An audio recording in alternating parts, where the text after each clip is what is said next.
जनताको सवाल जनसवाल, जनताले उठाएका आवाजहरू, जनताले उठाएका सवालहरू र सरोकारवाला व्यक्तित्वसँग प्रत्यक्ष रूपमा कुराकानी गर्ने जनसवाल कार्यक्रम हेर्न बस्नुभएका तपाईँलाई सबभन्दा पहिला म श्री कृष्ण महर्जनको तर्फबाट जोजोलपा नमस्कार अनि अभिवादन। आज हामीले मुलुकको पछिल्लो राजनीतिक घटनाक्रम र यो घटनाक्रमलाई विभिन्न राजनीतिक पार्टीका नेता कार्यकर्तादेखि लिएर विश्लेषकहरूले आफ्नै ढङ्गबाट विश्लेषण गरिरहेको यो समयमा पूर्व राज्यमन्त्री र पूर्व माओवादीका पोलिट ब्युरो सदस्य समेत रहनुभएका श्री प्रसाद जबेगुलाई हामीले आमन्त्रण गरेका छौँ। उहाँसँग कुराकानीतर्फ लागौँ। जबेगुजी नमस्कार। जोजोलपा नमस्कार। सेवारो अहिले पछिल्लो जुन राजनीतिक घटनाक्रम देखिएको छ, विशेषतः प्रतिनिधि सभा विघटनपछि पुनर्स्थापना गर्ने काम सर्वोच्चले न्यायालयको तर्फबाट गर्यो। त्यसपछि फेरि विवाद भएर नेपाल कम्युनिस्ट पार्टी नेकपा अहिले आएर एमाले र माओवादीमा छुट्टिएर बसिएको अवस्था देखिन्छ। जुन ढङ्गको एमाले भित्रको फेरि विवाद देखिन्छ, अरू राजनीतिक पार्टीहरूमा पनि विवाद जस्तो देखिन्छ। एउटा राजनीतिक रूपमा ठोस रूपमा अब कसरी अगाडि बढ्छ भन्ने कुरा अनुमान गर्न गाह्रो भइरहेको यो जोड घटाउदेखि लिएर तपाईँको सरकारको लगायतका विषयमा छन्। तपाईँलाई कस्तो लाग्छ यो जुन घटनाक्रम विकसित भयो अहिलेसम्म आइपुग्दाखेरि, यो प्रतिनिधि सभा विघटनदेखि लिएर अहिलेसम्म आइपुग्दाखेरि यो के भएको जस्तो तपाईँलाई लाग्छ? तपाईँ त पूर्व राज्यमन्त्री पनि हुनुहुन्छ, तपाईँको पूर्व माओवादीका पोलिट ब्युरो सदस्य पनि भएको हिसाबले तपाईँले विश्लेषण गर्दाखेरि यो कम्युनिस्ट पार्टी विशेषतः अहिले एमाले र माओवादी केन्द्र कतातिर जान खोजिरहेको जस्तो लाग्छ? महर्जनजी, यो अब सबैभन्दा पहिले चाहिँ के कुरालाई स्पष्ट पारौँ भने म हिजो जुन भूमिकामा भएको भए तापनि 2074 सालको निर्वाचनपछि, सङ्घ र प्रदेशको निर्वाचनपछि म अहिले कुनै पनि भूमिकामा छैन। एउटा राजनीतिक भूमिकामा पनि म कुनै जिम्मेवारमा छैन र यता सरकार संसदको पनि म कुनै भूमिकामा छैन। त्यसो हुँदा मैले अबको संसद अथवा प्रतिनिधि सभा कसरी अगाडि जाला, के होला, त्यसको जोड घटाउको परिणाम कस्तो आउला भन्ने कुरा र कम्युनिस्ट पार्टी एकता भइसकेपछि सर्वोच्च अदालतले भर्खरै फागुन 23 गते फेरि पनि आफ्नो एउटा पृष्ठभूमि, आफ्नो नाम कायम गराइदिएको जो अवस्था पनि छ, त्यो दुईटैमा म यता कम्युनिस्ट पार्टीभित्रको पनि म कुनै जिम्मेवारीमा छैन।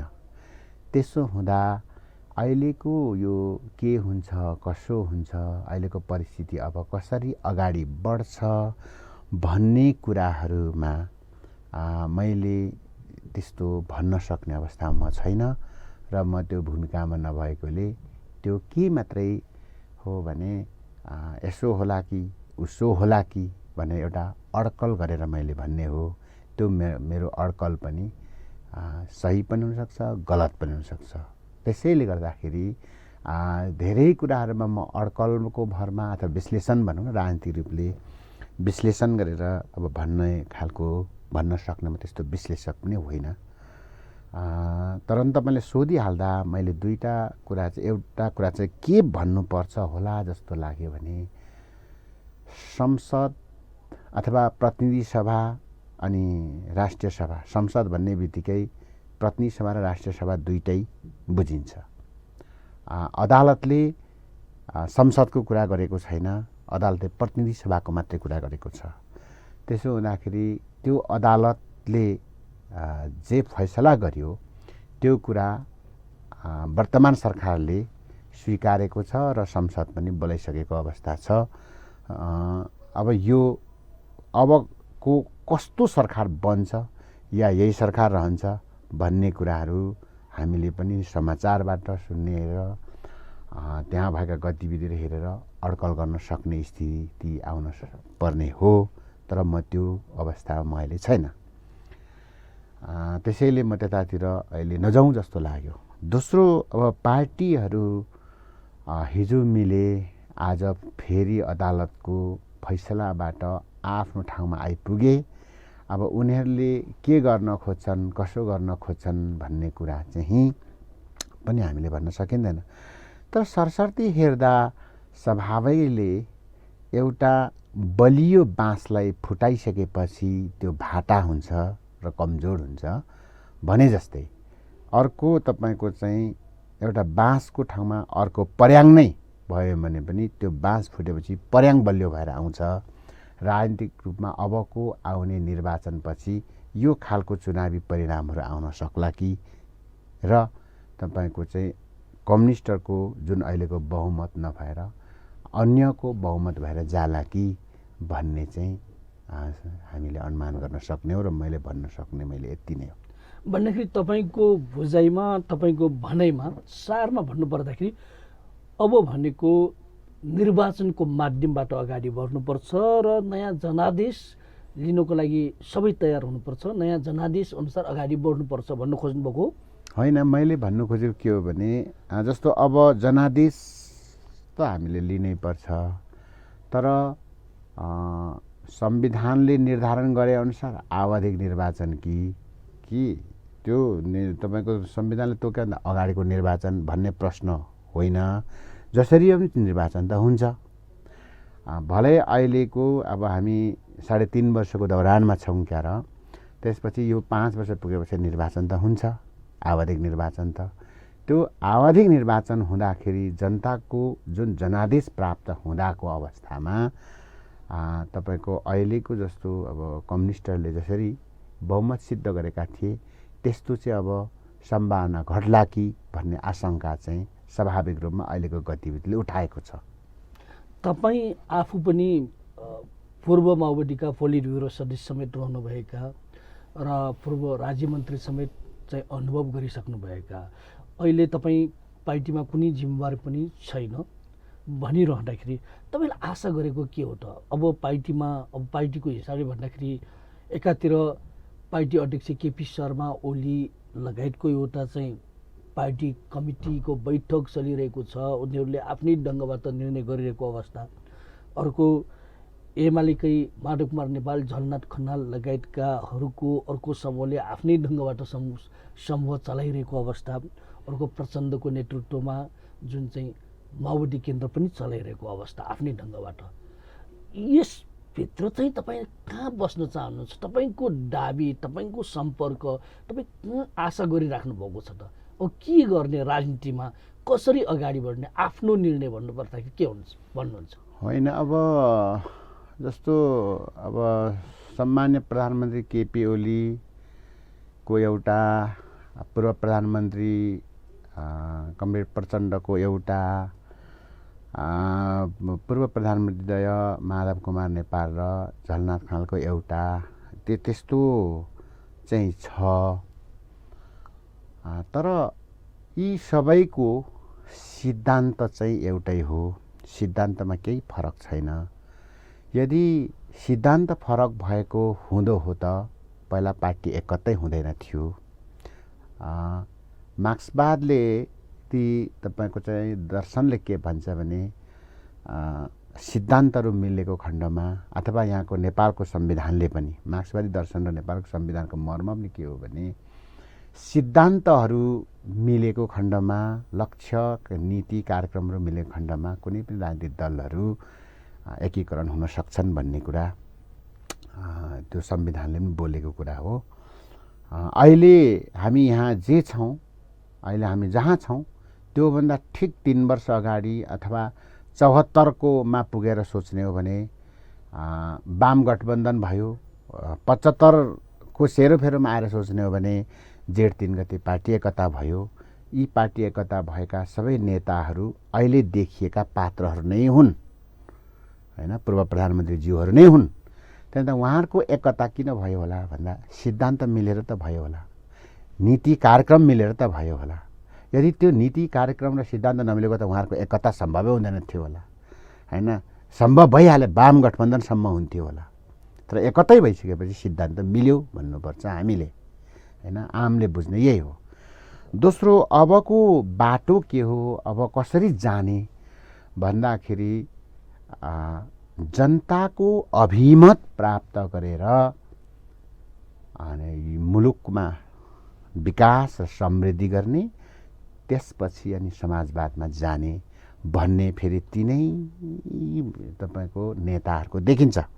त्यस कारणले गर्दाखेरि अब कुनै तपाईँको चाहिँ संसददेखि संसद, चुनावदेखि चुनावसम्मकै कुरा गरिसकेपछि त्यो संसदीय प्रणाली नै हो।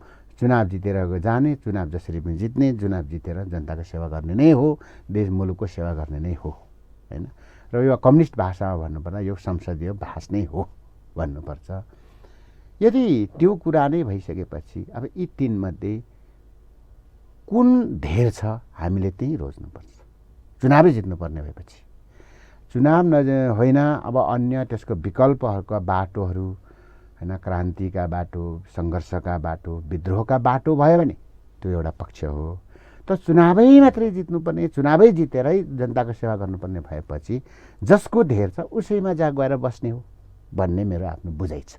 यसको अर्थ तपाईँ चाहिँ केपी शर्मा नेतृत्वको रहेको अहिले पार्टीमा जान चाहनुहुन्छ, त्यहाँ बसेर काम गर्नु तयार हुनुहुन्छ, तपाईँ चुनावमा जानुहुन्छ, चुनावमा जितेर जनताको सेवाको लागि तपाईँ तयार हुनुहुन्छ भन्नु खोजेको सार यही हो होइन। मैले भन्नु खोजेको सार चाहिँ यसो, अब यो बुझे, यो यसले के पनि प्रश्न गर्यो भने, तपाईँकै भनाइले के प्रश्न गर्यो भने केपी ओली नै जनता बलियो रहेछ भने तपाईँ आफैले पनि प्रश्न गर्यो, तपाईँको अभिव्यक्तिले पनि र मैले बुझेको पनि देशैभरि हेर्दा, सबैतिरबाट हेर्दाखेरि चाहिँ अहिले तपाईँको पूर्व प्रधानमन्त्री हिजो एउटै पार्टीबाट रहेका, अब तपाईँको पार्टीहरूमा रहेका र अहिले अदालतको फैसला अलग भएका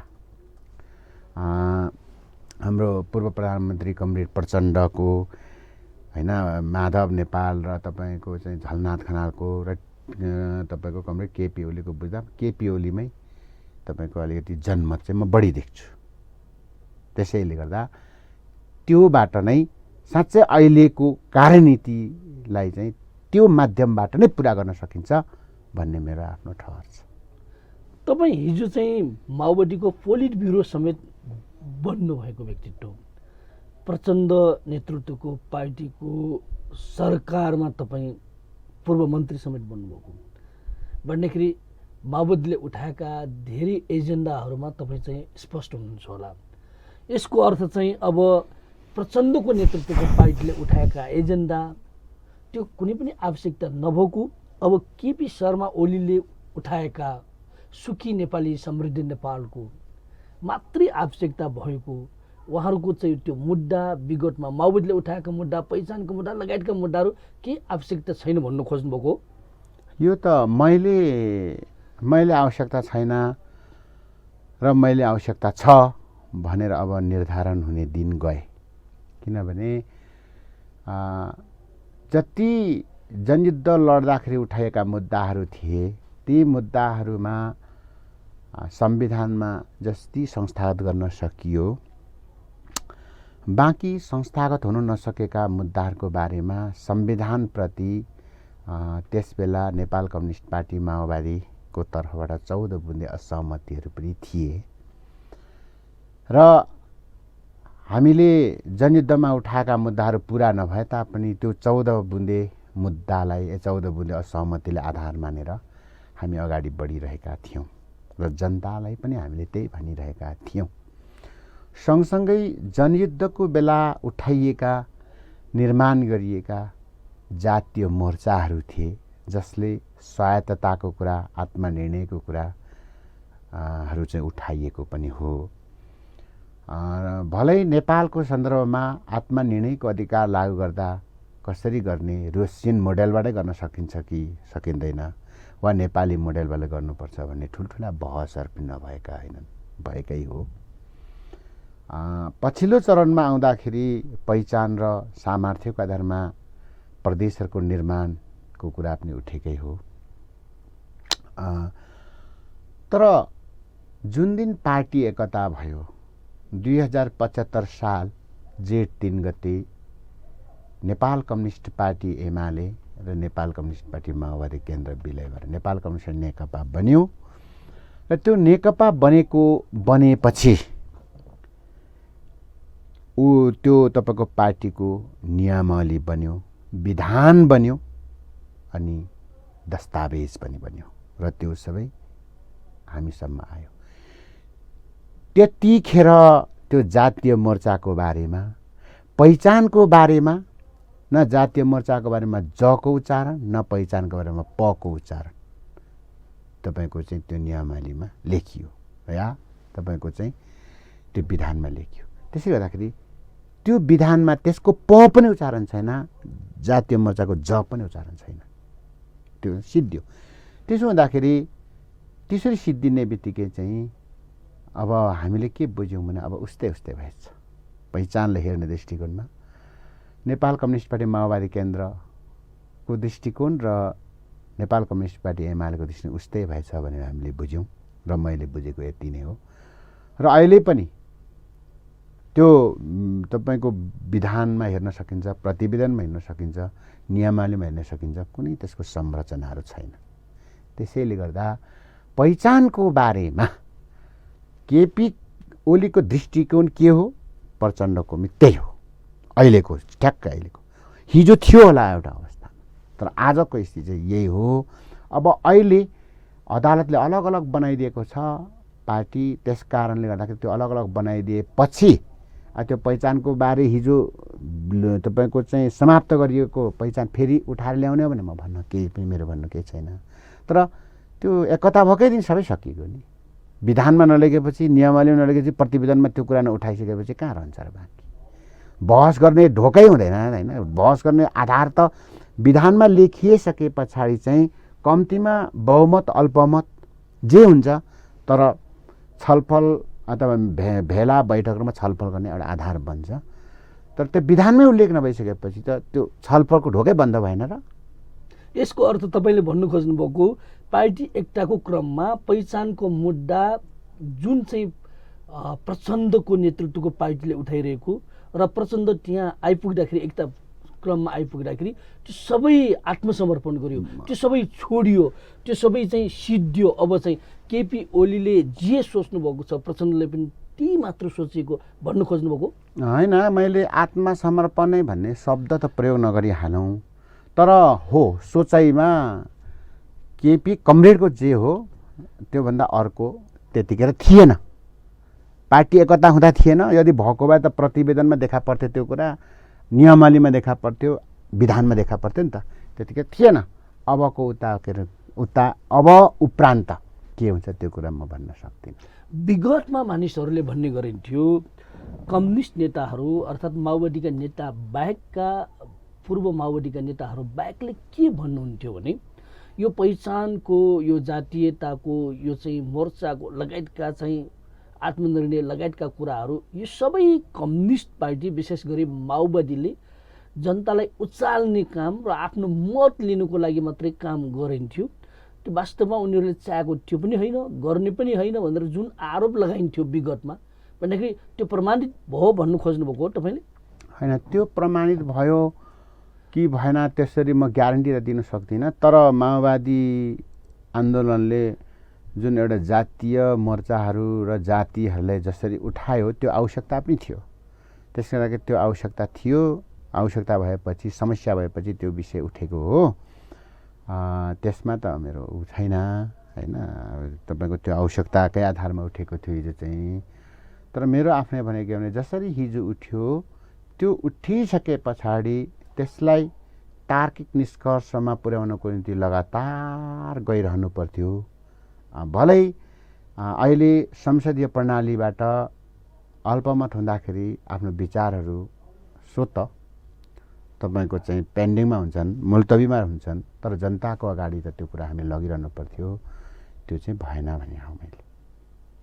अब चाहिँ आवश्यकता छ कि छैन? तपाईँ चाहिँ फेरि चाहिँ केपी ओली निकट जान चाहनुहुन्छ? तपाईँको आशय, तपाईँको विचार सुन्दाखेरि हामीले अब चाहिँ केपी ओलीको नेतृत्वको पार्टी एमालेतिर तपाईँ आकर्षित हुनुहुन्छ, त्यहाँ बसेर जिम्मेवारी लिनुको लागि तयारीको साथसाथै चुनावमा गएर चाहिँ जित्ने र जनताको सेवा गर्ने ढङ्गको तपाईँको सोच रहेको हामीले बुझ्यौँ। यसको अर्थ अब चाहिँ पहिचानको सवालमा पहिचानवादीहरूले के भन्ने गरिन्छ भने केपी ओली जी पहिचानको सवालमा तपाईँको विरोधी हो, पहिचानको पक्षधर होइन भन्नेहरू छन्। भन्दाखेरि तपाईँ पहिचानको पक्षधर पनि, विगतमा काम गरेको पनि, विगतमा तपाईँको चाहिँ लिम्बुवानको कुरा उठाएको, मोर्चामा बसेर काम गरिरहेको, माओवादी पार्टीमा बसेर जुन जिम्मेवारी निर्वाह गरेर आइराख्नु भएको छ, तपाईँको दृष्टिकोणमा पनि अब पहिचानको मुद्दा सुरा छोडौँ, अब चाहिँ संसदीय अभ्यासमा निर्वाचनमा जाने, जनतालाई को काम गर्ने, जनतालाई साथ दिने, जनताको सेवा गर्ने बाहेक पहिचानको मुद्दा तपाईँको दृष्टिकोणमा पनि तपाईँको विचारमा पनि अब सिद्धियो हो? होइन, मैले त्यसो त भन्न सकेको छैन। मैले त्यसो भन्न खोजेँ होइन। अब पहिचानको कुरामा जे जति ऐनहरू बनेका छन्, कानुनहरू बनेका छन्, संविधानहरू बनेका छन्, त्यसको आधारमा अगाडि बढ्नुपर्छ, नम्बर 1। नम्बर 2, अहिले जनजाति आयोग बनेको छ, जनजाति प्रतिष्ठान छ, उसले पनि यहाँ र यसरी गर्नुपर्छ भनेर एक किसिमको आफ्नो अनुसन्धान गर्ला, खोज गर्ला र त्यो खोज गरिसके पछाडि त्यसले एउटा कानुनमा व्यवस्थित गर्नको निम्ति पहल गर्ला, सहयोग गर्ला भन्ने लाग्छ। अब विशुद्ध केपी ओली पहिचान विरोधी भनेर जति मान्छेले आरोप लगाएका छन्, अब त्यसमा त यस्तो छ, अब आखिरी बाटो संसदीय प्रणाली नै हो, चुनावमा जाने नै हो। भोलि अब चुनावमा जाने, बहुमत सिद्ध गर्ने, अनि पहिचानको विषयमा के लेख्नुपर्छ, अब त्यो कुरा उहाँले लेखे भइहाल्यो। किन फल नराम्रा, तिल नराम्रो व्यक्तिलाई इन्डिकेट गरिराख्नु पर्यो र होइन? आखिर सबै चुनावमा जाने हो। अब चुनावमा तपाईँको पहिचानवादीहरूले भनेको पहिचान विरोधी केपीको टिम पनि जान्छ, पार्टी पनि जान्छ, अनि पहिचानको पक्षधर पार्टी पनि जान्छ। अब जनताले जसलाई छान्छ उसैले आफ्नो नीति बनाए भइहाल्यो। कुरा त यो अहिलेको अवस्थामा संविधानमा, ऐनमा, कानुनमा जे जति छ त्यति नै पर्याप्त छ भन्नु? अब अहिले पर्याप्त त कुनै पनि कुरा एकैचोटि पर्याप्त हुँदैन। संविधान नै तपाईँको आफैमा पर्याप्त हुँदैन होइन। समयअनुसार, सन्दर्भअनुसार, कालक्रमअनुसार त्यो बदलिँदै जान्छ। त्यो बदल्दै जाने कुरामा तपाईँको यो जनजातिसँग सम्बन्धित मुद्दाहरू, पहिचानका मुद्दाहरू पनि त्यहाँनिर समेटिँदै लैजानुपर्ने हुन्छ। त्यसैले गर्दा यो पर्याप्त हो भनेर त म भनिँदैन अहिले। तर कुरा के हो भन्दाखेरि बाटो अपर्याप्तलाई पर्याप्त बनाउने बाटो के त भन्दाखेरि चुनावमा जानु पर्यो, जनताको मत प्राप्त गर्नु पर्यो, सदनमा बहुमत सिद्ध गर्नु पर्यो, ऐन बनाउनु पर्यो, पास गर्नु पर्यो, लागू गर्नु पर्यो। बहुमत त के 2/3 बहुमतको करिब निकट थियो नेपाल कम्युनिस्ट पार्टी नेकपा ओलीकै नेतृत्वमा।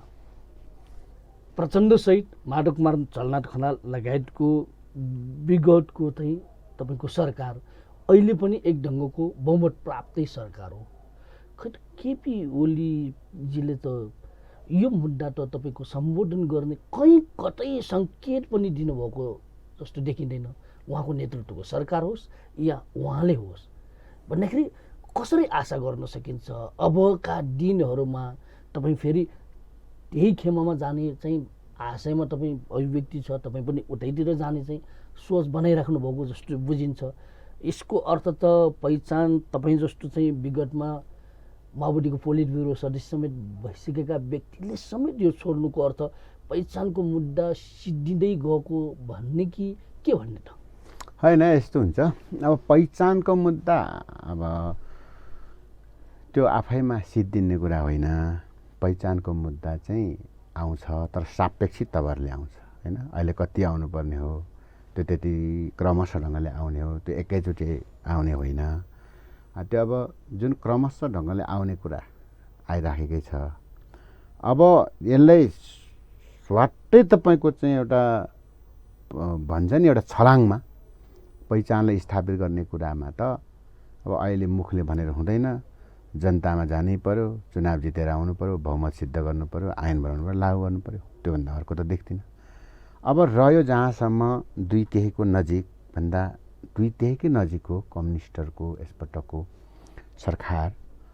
कम्युनिस्टहरूको सरकार जुन अहिले थियो नेतृत्व, त्यो कुरामा अहिले 3टा भएर बसेका छन्। मैले अघि पनि भने त्यसैले गर्दाखेरि अब सम्भावना के हुन्छ भनेदेखि त्यो खालको बहुमत सिद्ध गर्न नसक्ने सम्भावना चाहिँ अबको निर्वाचनहरूले देखाउँदछ है भनेर मैले त्यो अघि नै भने हैन।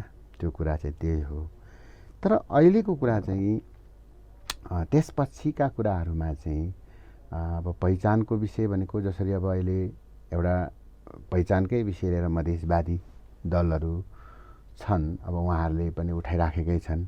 मैले के भनेको हो भने यसमा त तपाईँको एजेन्डा उठाउनुमा त कसैले तपाईँको अब रोकछेक भएन।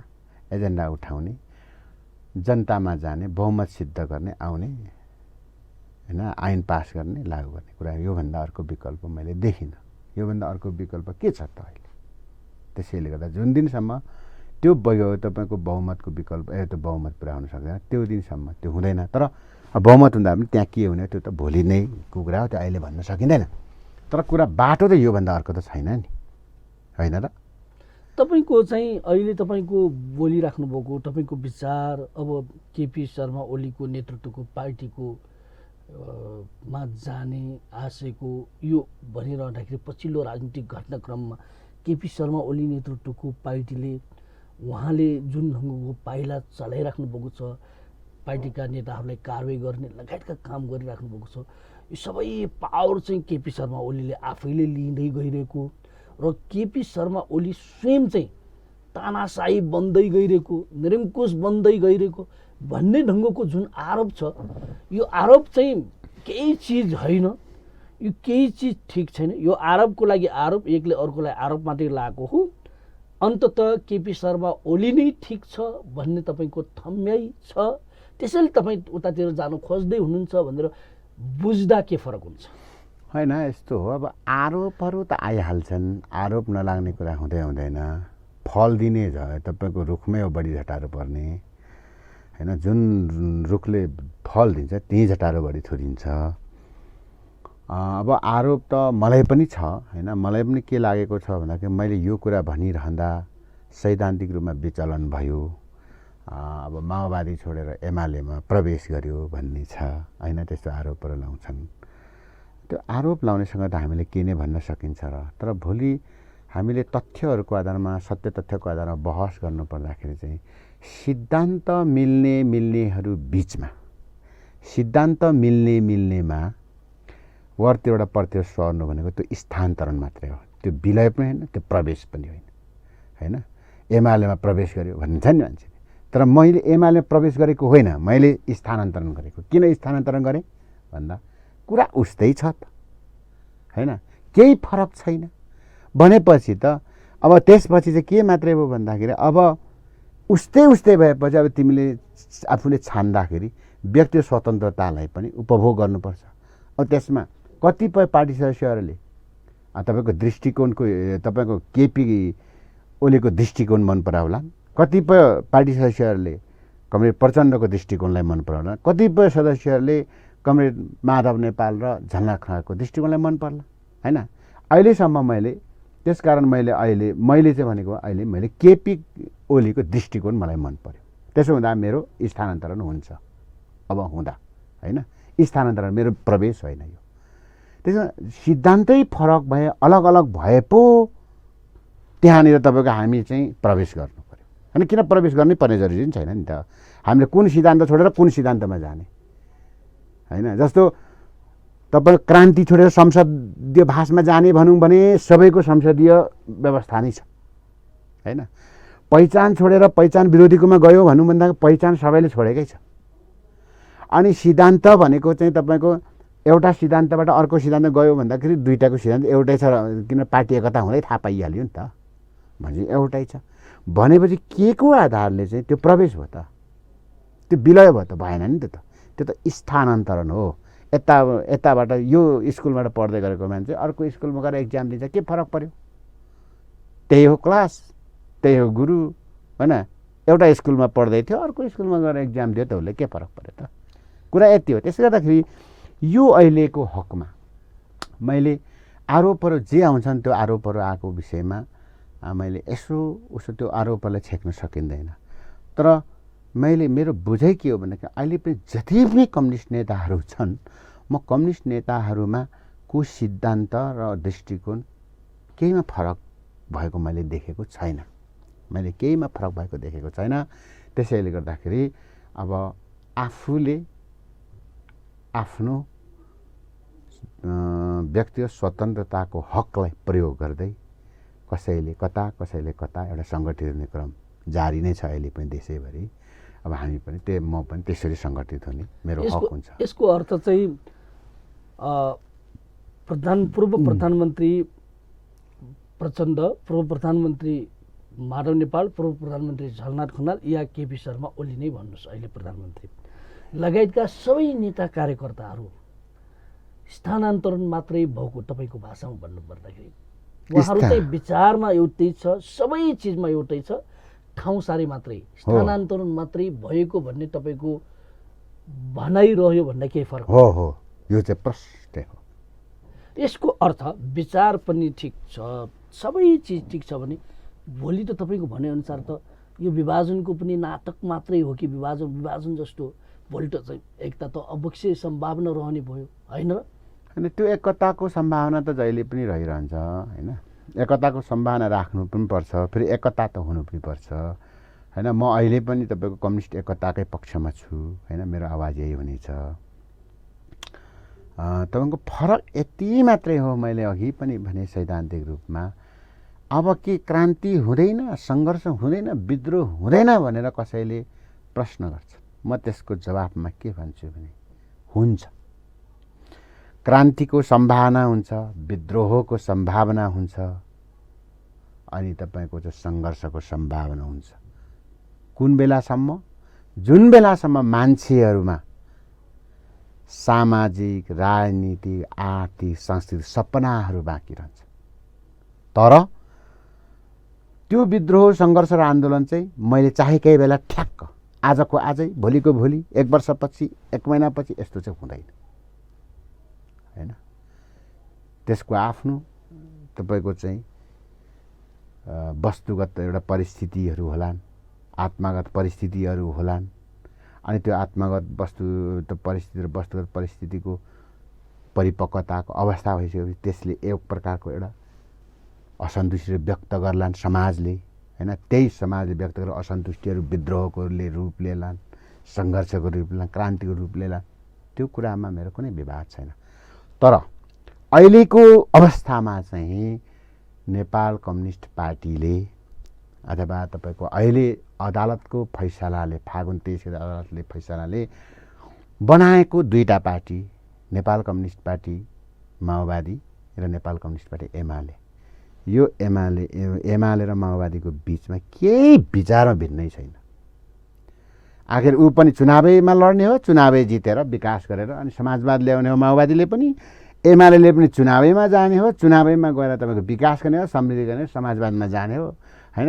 अघि तपाईँले भनिहाल्नु भयो सुखी नेपाली समृद्ध नेपालको कुरा होइन। त्यो गर्ने त्यही हो।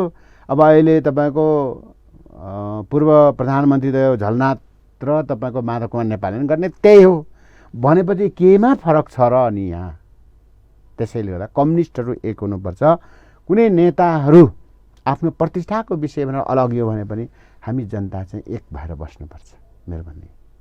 यसको अर्थ चाहिँ तपाईँको यो झलनाथ खनाल, माधव कुमार नेपाल, प्रचण्ड लगायतका नेता र उनीहरू सँगसँगै हिँड्ने सांसद, पार्टीका नेताहरू सबैले नबुझेर लागेको हो र भने त्यसमा उहाँहरू सँगसँगै लाग्नुहुन्छ। पार्टी विभाजनको अब चाहिँ तपाईँको भविष्यमा परिवर्तनको कुरा, तपाईँको पार्टी अध्यक्षले राम्रो काम गरेन, पार्टी अध्यक्षले नै पार्टी विभाजन गर्नु खोज्यो भनेर जुन ढङ्गका कुराहरू उहाँहरूले गर्दै अगाडि बढ्नुभएको छ, त्यो मोर्चामा अर्थात् त्यो चाहिँ समूहमा चाहिँ लागिपरेका छन्। उहाँहरू नबुझिकन लागेको हो र उहाँहरूले चाहिँ यो कुरा तपाईँले भने जस्तो चाहिँ कुरा नबुझिएर लागेको, उहाँहरूलाई भ्रम छरिएको भन्ने हो र? कसरी बुझ्ने? होइन, यो त यस्तो हो। अब यस्तो उहाँलाई नबुझेर लागेको चाहिँ होइन, उहाँहरू बुझेरै लागेको हो। तर सिद्धान्तमा तपाईँको अलग भएर, कार्यनीतिमा, रणनीतिमा अलग भएर लागेको होइन। कार्यशैलीमा के गडबड भयो होला भन्ने हिसाबमा भन्दा अर्को म देख्दिनँ होइन। अब कार्यशैलीमा चाहिँ अब तपाईँको ओहोरदोहोर आरोप छ नि त। अब केपी ओलीले पनि मलाई 5 वर्ष चलाउन दिएन, तपाईँको सरकारको आफ्नै सरकारको विरुद्धमा लाग्ने होइन, तपाईँको चाहिँ आफ्नै अध्यक्षको विरुद्धमा आरोप लगाउने भनेर कार्यशैलीमा आरोप लगाइराख्नै भएको छ। उता उहाँहरूले पनि एक्लै चलाउनु खोज्यो, मोनोपोली गर्यो भनेर उहाँहरूले पनि आरोप लगाइराख्नु भएको छ। त्यो कुरा भनेको त कार्यशैलीको प्रश्न हो, त्यो कुनै राजनीतिको प्रश्न होइन, होइन रणनीतिको प्रश्न पनि, सिद्धान्तको प्रश्न पनि होइन, र नीति कार्यक्रम र विचारको प्रश्न पनि होइन नि, त्यो त कार्यशैलीको प्रश्न हो। त्यसैले त्यो कार्यशैलीको प्रश्नलाई मिलाउन पनि सकिन्छ, मिल्न पनि सक्छन्। अब मिलाउन सकिँदैन, मिल्न सकिँदैन भन्ने ठान्छन् र कोही अब तपाईँको नेताहरू त्यसरी भयो भने पनि हामी जनताहरू चाहिँ एक हुनुपर्छ, कम्युनिस्ट पार्टी एकताकै निम्ति कम्युनिस्ट एकताकै पक्षमा हुनुपर्छ भन्नेमा छु।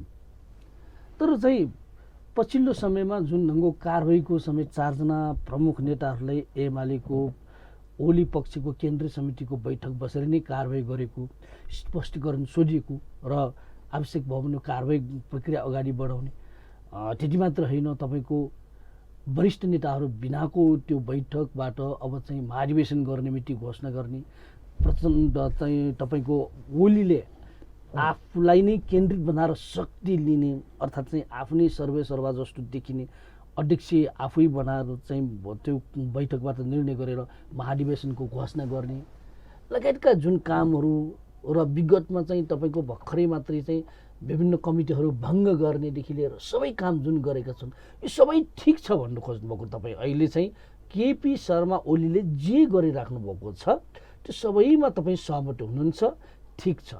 होइन, मैले यसो जस्तो अब अहिले यो कहाँ कारबाहीको कुरा, कहाँ स्पष्टीकरणको कुरा, त्यो भनेको अब केन्द्रीय समितिले आफै गर्ने हो। त्यो हामीले पनि न्युजमा बुझ्या हो होइन। अब न्युजमा बुझेकै आधारमा धारणा बनाउनु हतारो हुन्छ। त्यो उहाँहरूले नै के गर्नुहुन्छ त्यो उहाँहरूकै कुरा हो। त्यो विषयमा चाहिँ म यसो भन्न सक्दिनँ होइन, के म त्यो त्यतातिर म त्यति गहिराइमा छैन पनि। अब रह्यो कुरा के हो भने अब जति मैले अहिले भनेको अघि पनि भनिहालेँ, आखिरी हामीले चुनावै जितेर यो देशमा समृद्धि विकास गरेर मात्रै समाजमा पुग्ने हो भने त तपाईँको अब पूर्वदेखि पश्चिमसम्म एनालाइसिस गर्दा केपी कमरेडकै पक्षमा बढी देखिन्छ। त्यसले गर्दाखेरि जो बढी हो अब पहिलो हुने निर्वाचित हुने हाम्रो निर्वाचन प्रणाली नै छँदैछ होइन। अहिले पनि तपाईँको यो अहिलेको बनेको प्रतिनिधि सभा पनि 40-60 को आधारमै बनेको छ। 165 निर्वाचित पहिलो हुने निर्वाचित हुने प्रणालीबाटै आएका मान्यहरू हुन्। 110 जना सबै समेटेर होइन, त्यहाँको जाति, भूगोल, क्षेत्र, पिछडा वर्ग सबै समेटेर ल्याएका मान्यहरू जम्मा 275 मा।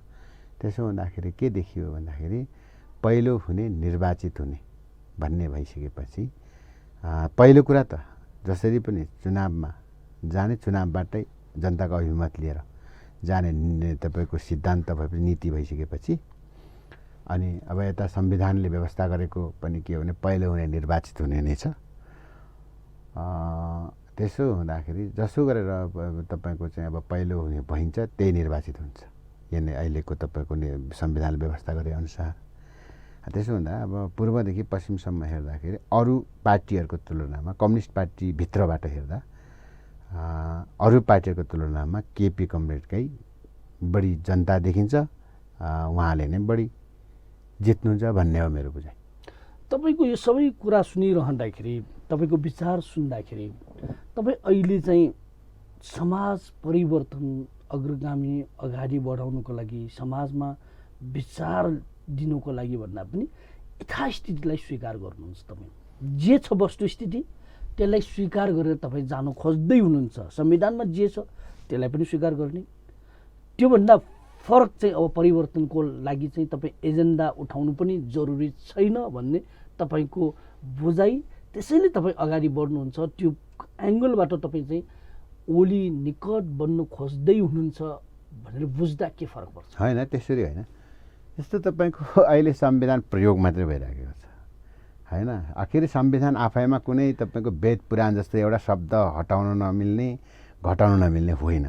तर एजेन्डा त तपाईँ सन्दर्भ- देखेन नि। समय- तपाईँ पहिचानको कुरामा चेन्ज गर्नुको लागि, यस्तो गर्नुको लागि अब यस्तो हुनुपर्छ, यसरी अगाडि बढ्नुपर्छ भन्ने कुरा भन्दा पनि तपाईँ जे छ त्यसलाई स्वीकार गरेर अगाडि बढ्ने हो नि त। यथास्थितिलाई स्वीकार गरेर होइन, यसलाई यथास्थिति त भनिँदैन।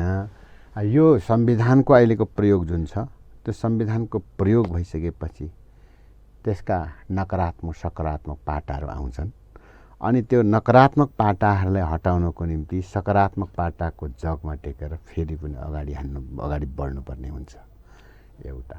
दोस्रो, त्यसैले गर्दा यथास्थितिवादमा हामी अहिले छैनौँ, हामी अहिले परिवर्तनमा छौँ। किनभने के परिवर्तन? हामी हिजो तपाईँको होइन, हिजो तपाईँको हामी यथास्थितिमा भएको भए त हामी आज तपाईँको चाहिँ श्री 5 महाराजराजमै हुनुपर्थ्यो।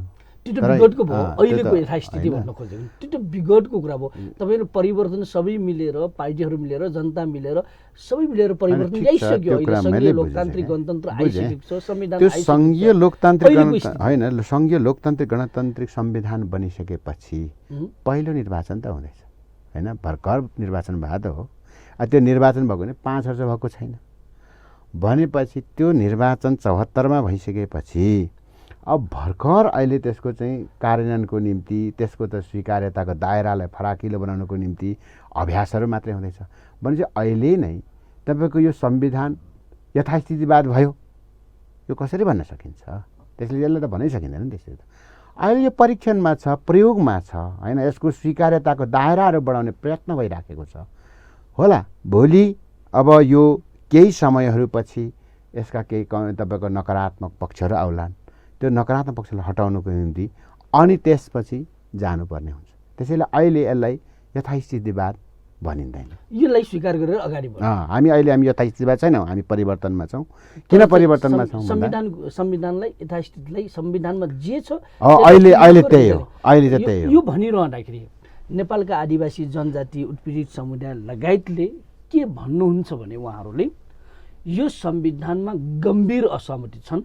यो संविधानले नेपालका आदिवासी जनजाति उत्पीडित समुदायलाई दोस्रो दर्जाको नागरिक बनाइएको छ भन्ने जुन चाहिँ तर्क छ, संविधानमा खस आर्यको परिभाषा गरिएको छ तर आदिवासी जनजातिको अन्यको परिभाषा गरिएको छैन भन्ने कुरा त तपाईँकोसँग त ठ्याक्कै बेमेल हुने भयो। तपाईँको भनाइअनुसार उहाँहरूले भनेको कुरा त धेरै फरक रहने भयो। तपाईँले चाहिँ आदिवासी जनजातिका मुद्दा उठाइरहेकाहरूको कुरा भन्दा तपाईँको फरक मत रहेको भनेर बुझ्दा केही फरक पर्छ? होइन, यस्तो त हुँदैन। जस्तो अब यो देशमा आखिरी जेसुकै भयो भने 3टा क्लस्टर हो होइन, एउटा मधेसी थारू, एउटा आदिवासी जनजाति, एउटा आर्य खस हो। र ऐतिहासिक कालखण्डको हिसाबले हिजोका शासकहरूबाट जति आदिवासी जनजातिहरू र मधेसी थारूहरू अलिक बढी दमित भए, किनभने भाषामा भए, संस्कृतिमा भए, धर्ममा भए होइन। यसो हुँदाखेरि अलिक बढी दमित भएको हिसाबले यो कुराहरू त्यहाँबाट उठ्नु स्वाभाविक हो। जस्तै तपाईँको जनजाति आदिवासीका नेताले उठाउनु स्वाभाविक हो, यसलाई म अस्वाभाविक भन्दिनँ। तर कुरा के पनि हो भने त्यो कुरा चाहिँ अहिले ल्याउने बाटो छ, राख्ने ठाउँ छ होइन। संवैधानिक आयोग, जनजाति आयोग छ, त्यो कुरा सबै त्यहाँ सेन्ट्रलाइज गर्नु पर्यो। तपाईँको जनजाति प्रतिष्ठान छ, त्यो प्रतिष्ठानले त्यहाँ सबै कुराहरू केन्द्रित गर्नु पर्यो। त्यसपछि अनि तपाईँको चाहिँ कुन कुन अझै पुगेको छैन र के हुनुपर्ने, त्यहाँबाट 1, 2, 3, 4, 5 भएर आउनु पर्यो नि। ऐनको कुरा हो तपाईले भनिरहेको होइन, मैले ऐनकै कुरा होइन। ऐनमा ऐन भनेको त होइन, समस्या भएपछि होइन, हामी कुरा गर्दैछौँ संविधानको कुरा। मैले भनेको संविधानमा जुन ढङ्गको व्यवस्था हुनुपर्ने, संविधानमा दोस्रो दर्जा नागरिक बनाइएको कुरा तपाईँ त्यसो भए स्वीकार गर्नुहुन्न हो? होइन, मैले अघि भनिसकेँ, स्वीकार नगरे होइन, स्वीकार गरेकै हो। किनभने भाषिक रूपमा, सांस्कृतिक रूपमा, आर्थिक रूपमा जब उनीहरू अलिक दमित हुँदै आयो, त्यो त भएकै हो नि त होइन। संविधानमा अहिले परिवर्तन त्यो आवश्यकता छ कि छैन त? अब अहिले आएर तपाईँको ठ्याक्कै यो संविधान बनेको छ। अब यो संविधानमा उनीहरूलाई आर्य खसहरूको बारेमा र तपाईँको जनजाति आदिवासीहरूलाई तपाईँ दोस्रो दर्जाको नागरिक बनायो कि बनाएन भनेको त प्रयोग मात्रै छ। अहिले नै कसरी थाहा पाइयो त? एउटा कुरा के हो भने अहिले नै कसरी थाहा पाए त? कम त 5 वर्ष त्यसको प्रयोग हुन भयो। अरू कुरा नछोइकन भन्दाखेरि खस आर्यको त परिभाषित गरेको छ संविधानले। खस आर्य भन्दाखेरि यो चिज हो भनेर स्पष्ट रूपमा उल्लेख गरेको छ। तर आदिवासी जनजातिको हकमा आदिवासी जनजाति भन्दाखेरि यो चिज हो भनेर उल्लेख कतै गरेको छैन। ऐनमा गरिएको छ, आदिवासी जनजाति ऐनमा उल्लेख गरेको छ। संविधानभन्दा तल ऐनभन्दा तल त कानुन हो नि त। भन्दाखेरि तपाईँ दोस्रो दर्जा नागरिक भयो भन्ने ढङ्गको आदिवासी जनजातिहरूको तर्क भनाइरहेको छ। यो कुरामा तपाईँ असहमति हो? होइन, मेरो असहमति भन्ने कुरा भएन। कुरा के हो भने जस्तो उहाँहरूले त्यहाँनिर परिभाषा गरेको छैन भने त्यसको निम्ति पहल गर्नु पर्यो, होइन? पहल गर्नु पर्यो, प्रयत्न गर्नु पर्यो, त्यसको निम्ति बहस गर्नु पर्यो, होइन? अनि त्यसले कसो गर्दा पूर्ण हुन्छ, पूर्णतातिर आखिर जसरी पनि पूर्णतातिर जाने हो नि त। तर तपाईँको चाहिँ त्यो बहस छलफल र त्यसलाई पूर्णतातिर नजाने, होइन? त्यसलाई एउटा प्रतिष्ठाको विषय अगाडि बनाएर अगाडि बढ्ने हो नि त। त्यो मेरो भन्नु केही छैन, होइन? मैले अघि भने संविधान आफैमा पूर्णता छैन, अपूर्णता छ यो, तर अहिले प्रयोगमा छ। प्रयोग भइसकेपछि ती नै अपूर्णता भनेर जसरी जनताले अहिले चाहिँ तपाईँको देखाइराखेको छ त्यसका परिणामहरू पनि आउँछन्। यदि तपाईँको जनताले देखाएकै जस्तो त्यो संविधान हो भने त्यसको परिणाम चाहिँ नकारात्मक आउँछ। त्यो नकारात्मकतालाई सच्याउनको निम्ति सकारात्मकको धरातलमा टेक्नु नि पर्छ। फेरि त्यसो गरेर यसलाई पूर्ण बनाउँदै जाने हो, होइन? यो हो नि त। योभन्दा अर्को विकल्प त छैन। त्योभन्दा अर्को विकल्प नभइसकेपछि हामीले यहाँ छलफल गर्नु पर्यो। त्यो छैन। मैले के हो भने सबै थोक पूर्ण कुनै कुरा हुन सक्दैन। मैले अघि नै भनेको छु नि त। त्यसो संविधानमा आफैमा पूर्णता नहुन सक्छ, होइन? अपूर्ण हुनसक्छ। त्यसलाई पूर्ण बनाउनको निम्ति तपाईँ हामी सबै लाग्नु पर्यो, छलफल गर्नु पर्यो, बहस गर्नु पर्यो, होइन? तपाईँको आदिवासी जनजातिको हकमा मात्रै होइन, अरू थुप्रै कुराहरूमा, दलितको कुरामा होला, महिलाहरूको कुरामा होला, तपाईँको चाहिँ पिछडा वर्गको कुरामा होला, धेरै कुराहरूमा होला नि त यसको विषय त। त्यसले गर्दाखेरि यसलाई पूर्णतातिर बनाउनको निम्ति एउटा छलफल गर्ने, बहस गर्ने, एउटा सहज वातावरण, स्वस्थ एउटा मैत्रीपूर्ण छलफलबाट यसलाई हल गर्दै जान सकिन्छ। अहिले भएका प्रयोगहरूको जुन प्रयोग छ त्यसका परिणामहरू हेर्दै जाने र नकारात्मकलाई हटाउँदै जाने, सकारात्मकलाई ग्रहण गर्दै जाने बाटो योभन्दा अर्को के छ र? आइदिनु भयो, यति धेरै कुरा आफ्ना विचार राख्नुभयो। वर्तमान राजनीतिक परिस्थिति र तपाईँले भोगेका, तपाईँले गरेका कामदेखि लिएर वर्तमान परिस्थितिमा कसरी अगाडि बढ्नुपर्छ भन्ने विषयमा आफ्ना विचार राखिदिनुभयो। यसको लागि धन्यवाद जोजलपा। धन्यवाद, नमस्कार, सेवा।